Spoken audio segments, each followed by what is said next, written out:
दर्शक बंधु, रामायण में रावण की पत्नी मंदोदरी तो आप सबको याद ही होगी। जी हाँ, वही मंदोदरी जिसने अपने पति रावण को कई बार गलत कार्यों को करने से रोका था। कहा जाता है कि रावण की पत्नी मंदोदरी एक ज्ञानी स्त्री थी। वो इस युद्ध का परिणाम अच्छे से जानती थी, इसलिए वो हमेशा अपने पति रावण को समझाती थी। जब रावण द्वारा माता सीता के हरण के बाद मंदोदरी को पता चली, तो वो उस समय भी रावण को माता सीता को सम्मानपूर्वक भगवान श्री राम को लौटाने की सलाह दे रही थी। लेकिन हठीले रावण ने मंदोदरी की एक भी बात नहीं सुनी और लंका का विनाश हो गया। राम रावण का जब युद्ध हुआ, जिसमें रावण भगवान श्री राम के हाथों मारा गया और मंदोदरी चाहकर भी अपने पति रावण को बचा नहीं पाई। लेकिन क्या आप ये जानते हैं कि रावण के मरने के बाद मंदोदरी का क्या हुआ? आखिर कौन थी मंदोदरी? क्या सच में रावण के बाद मंदोदरी ने विभीषण से दूसरी शादी कर ली थी? अगर आप भी इन प्रश्नों का जवाब जानना चाहते हैं तो इस वीडियो के अंत तक जरूर बने रहिएगा। तो चलिए शुरू करते हैं। कौन थी मंदोदरी? हिंदू पुराण में उल्लेखित एक कथा के मुताबिक मधुरा नाम की एक अप्सरा हुआ करती थी जो भगवान शिव से काफ़ी ज़्यादा प्रेम करती थी। इसीलिए वह एक बार भगवान शिव से मिलने के लिए कैलाश पर्वत पर गई। उसी समय कैलाश पर्वत पर भगवान शिव अकेले थे। माता पार्वती कहीं गई हुई थीं। कथा के मुताबिक भगवान शिव को कैलाश पर्वत पर अकेला पाकर अप्सरा मधुरा उन्हें लुभाने की कोशिश करने लगी। उनके सामने नृत्य करने लगी। कुछ देर बाद जब माता पार्वती लौटकर कैलाश पर्वत पर आई तो उन्होंने मधुरा के शरीर पर भगवान शिव का भस्म लगा हुआ पाया, जिसे देखकर माता पार्वती क्रोधित हो गई और क्रोध में आकर उन्होंने मधुरा को श्राप दे दिया कि तुम अगले 12 वर्ष तक मेढक के रूप में जीवन व्यतीत करोगी।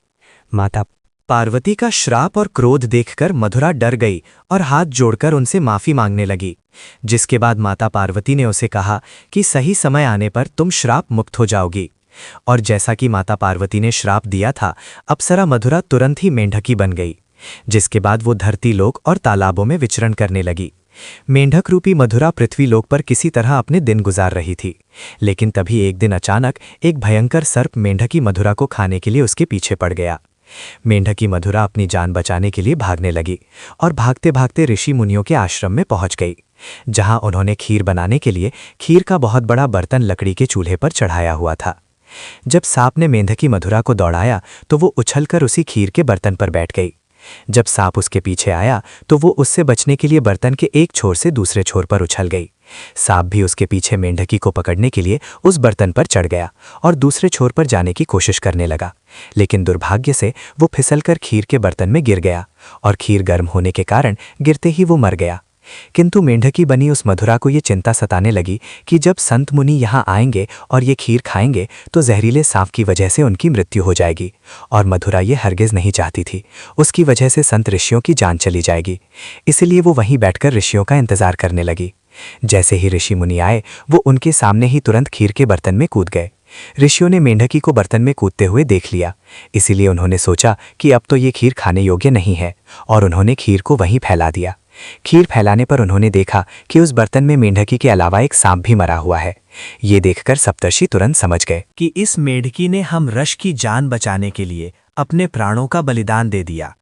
मेंढकी के इस नेक दिली को देखकर सभी ऋषियों ने अपनी शक्ति से उस मेंढकी को जीवित कर दिया और उसे कन्या का स्वरूप दे दिया, जिससे अब मधुरा मेंढकी से एक सुंदर कन्या बन गई। किंतु लोक समाज के डर से ऋषियों ने इस कन्या को अपने साथ नहीं रखा। उन्होंने महर्षि कश्यप के पुत्र मायासुर को बुलाकर उस कन्या को उन्हें सौंप दिया। मायासुर और उसकी पत्नी हेमा ने उस कन्या को पुत्री के रूप में गोद ले लिया। उन्होंने ही मधुरा का नाम बदलकर मंदोदरी रख दिया। अगर हम बात मंदोदरी के पिता मायासुर की करें तो उसे राक्षसों का विश्वकर्मा कहा जाता था। उसे ब्रह्मा जी से विशेष वरदान प्राप्त था, जिसके मुताबिक वो कहीं भी सुंदर भवन बना घर का निर्माण कर सकता था। मायासुर ने ब्रह्मा से प्राप्त वरदान के प्रभाव से ही अपनी हेमा के लिए मंडोर जैसे खूबसूरत नगर का निर्माण किया था, जो कि वर्तमान में जोधपुर का मंडोर है। मंदोदरी और रावण का विवाह कैसे हुआ? कथा के अनुसार एक बार रावण मायासुर से मिलने के लिए मंडोर पहुंचा था। उसी समय उसकी नज़र मंदोदरी पर पड़ी थी। रावण मंदोदरी को देखते ही उसकी सुंदरता पर मोहित हो गया, इसलिए उसने असुर राज मायासुर के सामने मंदोदरी के साथ विवाह का प्रस्ताव रख दिया। कहा जाता है कि जब विवाह के लिए रावण और मंदोदरी की कुंडली का मिलान हुआ तब स्थितियां ठीक नहीं थीं, लेकिन रावण के बर्ताव को देखकर मायासुर ने उसे डर से मना नहीं किया। वहीं दूसरी तरफ मंदोदरी भी रावण से विवाह नहीं करना चाहती थी, लेकिन अपने पिता की बातों को टाल ना सकी, जिस वजह से मंदोदरी ने रावण से विवाह के लिए हामी भर दी। कहा जाता है कि राजस्थान के जोधपुर के मंडोर में मंदोदरी और रावण का विवाह हुआ था। राजस्थान के जोधपुर के मंडोर रेलवे स्टेशन के पास एक जगह है, जिसके बारे में ऐसी मान्यता है कि यहीं पर रावण ने मंदोदरी के संग 7 फेरे लिए थे। कुछ मान्यताओं के मुताबिक भगवान शिव के वरदान के कारण मंदोदरी का विवाह रावण से हुआ था। मंदोदरी ने श्री बेलेश्वरनाथ मंदिर में भगवान शिव की आराधना की थी। यह मंदिर मेरठ के सदर इलाके में है। कहा जाता है कि मंदोदरी ने भगवान शंकर से यह वरदान मांगा था कि उसका पति इस धरती का सबसे विद्वान और शक्तिशाली हो। उस समय रावण ही एकमात्र ऐसा पुरुष था जो धरती का सबसे विद्वान और शक्तिशाली था। कहते हैं मंदोदरी की सुंदरता पर इस कदर मोहित हुआ कि उसकी कई रानियां होते होते भी उसने मंदोदरी को ये वचन दिया कि केवल मंदोदरी ही उनकी प्रमुख रानी और लंका की महारानी होगी। कथाओं में मंदोदरी को एक पतिव्रता नारी के रूप में वर्णित किया गया है।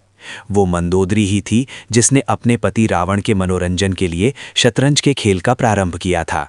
रावण से विवाह के बाद मंदोदरी को रावण से मेघनाद और अक्षय कुमार नामक 2 पुत्र भी हुए थे। जनश्रुतियों के मुताबिक श्री राम द्वारा रावण के वध के पीछे मंदो का भी हाथ था। कहा जाता है कि रावण की मृत्यु एक दिव्य बाण से हो सकती थी और उस दिव्य बाण के बारे में रावण ने सिर्फ मंदोदरी को ही बताया था, लेकिन हनुमान जी ने बहुत ही चालाकी से अपनी बातों में फंसाकर मंदोदरी से इस बाण के बारे में जानकारी हासिल करके उसे चुरा लिया और इस बाण की मदद से प्रभु श्री राम ने रावण का वध कर दिया था। कहते हैं कि मंदोदरी अपने पति द्वारा किए गए बुरे कार्यों से अच्छी तरह परिचित थी। वो हमेशा रावण को यही सलाह देती थी कि बुराई के मार्ग को त्याग कर सत्य की शरण में आ जाए, लेकिन अपनी ताकत पर घमंड करने वाले रावण ने कभी मंदोदरी की बात को गंभीरता से नहीं लिया और उसका परिणाम तो आप सभी जानते ही हैं, क्योंकि मंदोदरी ने विभीषण से विवाह किया। जब रावण ने सीता का हरण किया था, उस वक्त मंदोदरी ने इसका विरोध किया। उसने रावण को मां सीता को पुनः राम को सौंपने को कहा था, लेकिन हठीले रावण ने मंदोदरी की बात को अनसुना कर दिया। प्रचलित कथाओं के मुताबिक राम रावण के युद्ध में विभीषण और मंदोदरी सहित कुछ गिने चुने लोगों को छोड़कर रावण के पूरे कुल का नाश हो गया था। रावण की मृत्यु की खबर जब मंदोदरी को मिली तो वो विलाप करते हुए युद्धभूमि में पहुंच गई और रावण के शव को देखकर वो तेज आवाजें निकालकर रोने लगी। कहते हैं वहां युद्धभूमि में मंदोदरी की नज़र प्रभु श्री राम पर पड़ी। मंदोदरी को इस तरह से विलाप करता देख प्रभु श्री राम को भी अति दुख हुआ था।